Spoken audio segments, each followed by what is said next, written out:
Alors oui, le propriétaire peut s'opposer à la cession de bail.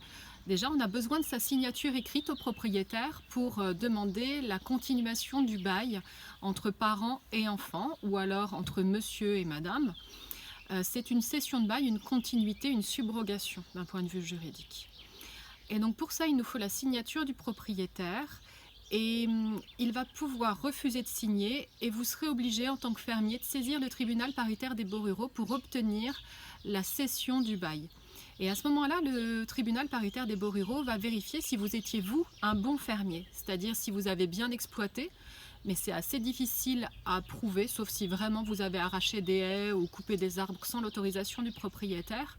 Mais ça va être surtout, est-ce que vous avez payé régulièrement vos loyers?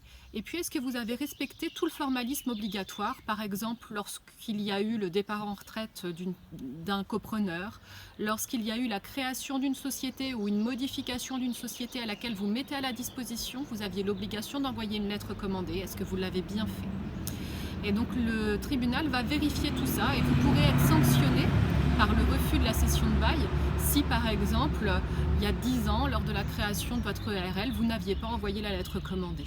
Donc attention aussi à ce formalisme obligatoire à respecter.